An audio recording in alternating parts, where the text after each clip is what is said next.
Bob from Rock and Roll Experience here with Marty Friedman. So I want to start this interview off asking you, I recently read some comments about your interview where you mentioned Jimi Hendrix. Were those taken out of context? Where you I have no idea what you're talking about. There was an interview where you claimed you didn't like Jimi Hendrix. Was that taken out of context? Or you called him a sloppy player and everything? No, I certainly never called him a sloppy player. I'm not a fan of his music. I don't care for his music, but I certainly respect him extremely deeply. I admire him greatly. It's just not my taste. Right. I'll tell you why. When I was a kid, I grew up really loving Frank Marino, Bully Roth, and Robin Trower. I heard these three guys, and all of my friends and all the good guitar players in the neighborhood said, "You know those three guys you listen to? They're just copying Hendrix, dude. You really need to listen to Hendrix." So I'm like, "Wow, I'll check this guy out." So I listened to Hendrix, and I didn't get it. To me, it just sounded primitive compared to what those three guys were doing. And I guess to put it in a simpler way, I guess it was like I was playing an Xbox, and when I listened to Hendrix, it was like Atari Pong or something, Space Invaders, you know. And that's how kids think when they're like 14, 15. So like I was like, yeah, this Hendrix guy's all right, but I mean this Frank Marino guy's got this and this, and Willie John Roth's got this, and Robin Trower, oh my God. But then all the press and all the whole world, Rolling Stone loves Jimi Hendrix, and you never see like one word about those three guys. So I just never got it, you know. It doesn't mean that I don't respect his music or respect him. I think he's fantastic. Changed guitar forever, no question. It's not my taste. Right, gotcha.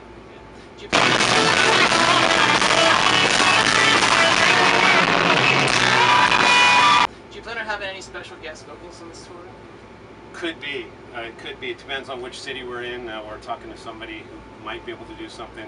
We've got a lot of surprises happening here and there and everywhere. Crazy things. What made you want to tour the U.S. after all these years? I've always wanted to do it, but I've never really had, first of all, a chunk of time that I could get away long enough to do a good tour. You know, they always shut me down. You know, I want to go to America. Well, we can give you 2 weeks to do whatever you want. Well, 2 weeks is nobody's gonna put me on the road for that. And so finally I got a really good agency, APA, which is like the top agency, and that made me persuade my Japanese management into allowing me to come here and cultivate the United States for the first time, you know. And so they went for that, and we got a whole month to do as much as we can in America, and it looks like we're, cross our fingers, doing another leg to this tour in 2016. I've always been curious. You're a big Kiss fan, right? Yes. Was your band Deuce named after the Kiss song? Of course. Of course. Did you ever cover the song Deuce? Of course, yes. And you know the guys in Ex Mortis are Kiss fans too. Are they really? Yeah. Yeah, everybody's a Kiss fan. All the people on our crew are like uber Kiss fans. And I'm a massive Kiss fan. And obviously you are too. Of course. You know, it's a crazy thing. It's like everybody who I know that's cool is a Kiss fan. Right. But then again, going back to your Jimi Hendrix thing, everybody hated Kiss when I grew up. Everybody couldn't stand them, and I get it. Not everybody likes the same thing, it's cool. But it's kind of blowing my mind how many people who are kind of not related to like rock and roll or Kiss type of stuff are really into Kiss. Right. You know, it's just like one of those things. I mean, if you're in the right place at the right time, you know, and you're 14 years old, smoking your first joint, you see Kiss, I mean, there's no way you cannot be blown away by something. So it's all timing when you find things, and hakente ego de nandasuka ne. I'm thinking in Japanese, discover things.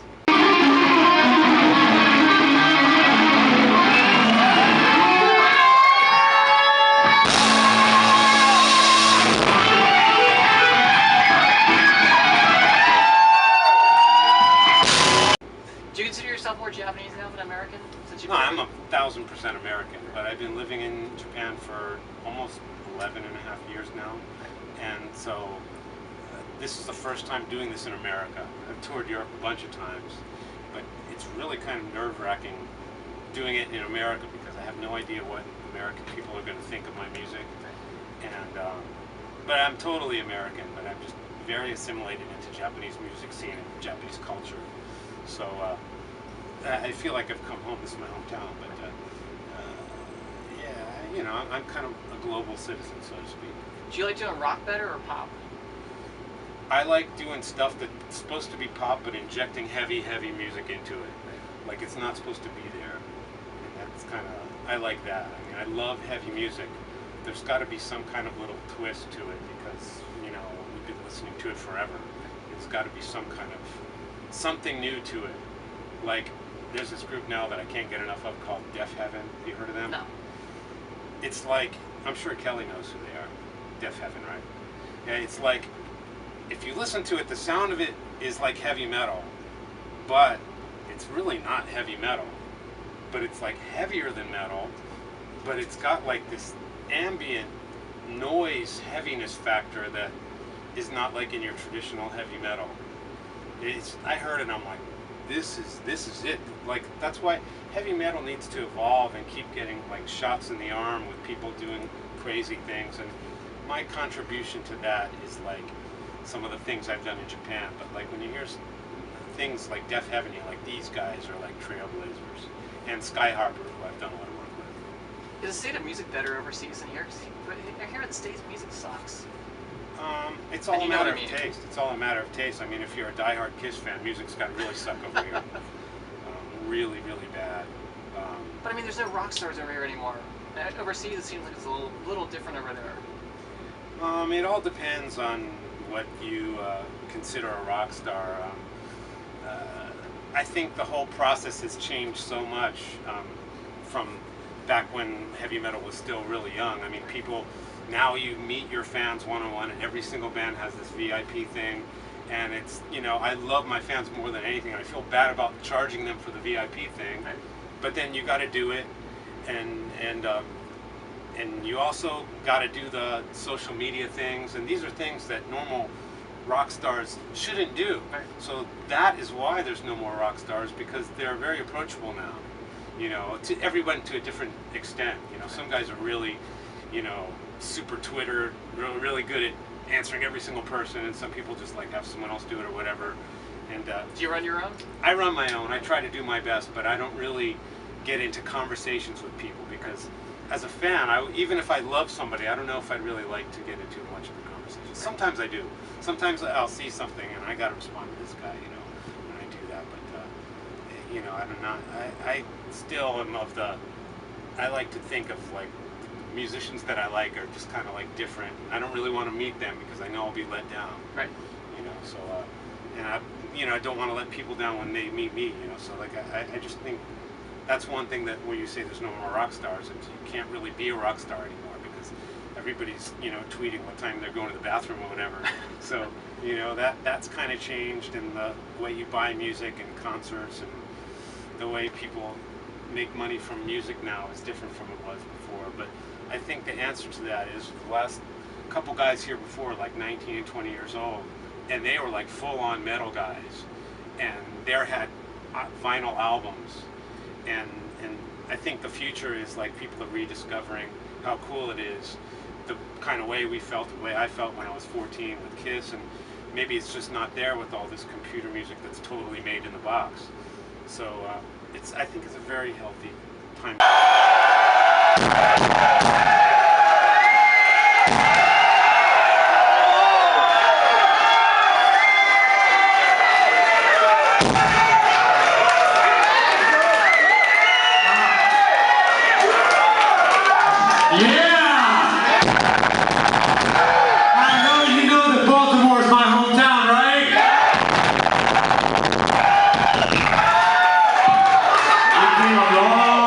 From Baltimore today. A long way.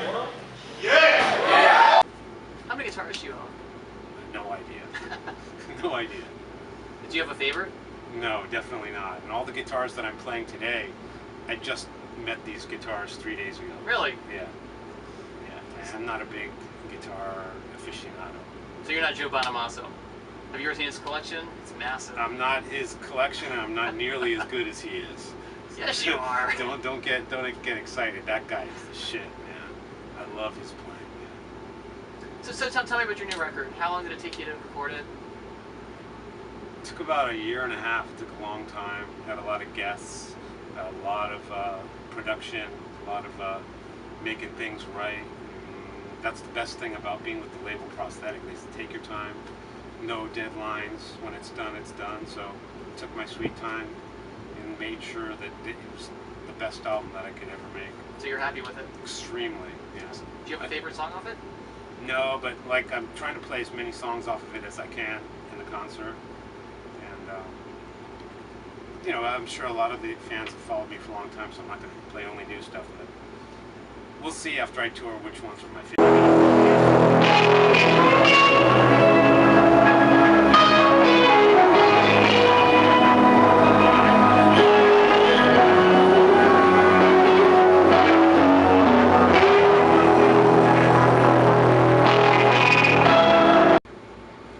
So what did you think of Chris Broderick's interpretation of your solos? I thought it was great. I heard it was like a live version of the Rust in Peace album on a video, and like that's really good, really excellent play. Is there anything I haven't asked you you'd like to add? No, my voice is trash, so this would be a good time to end it.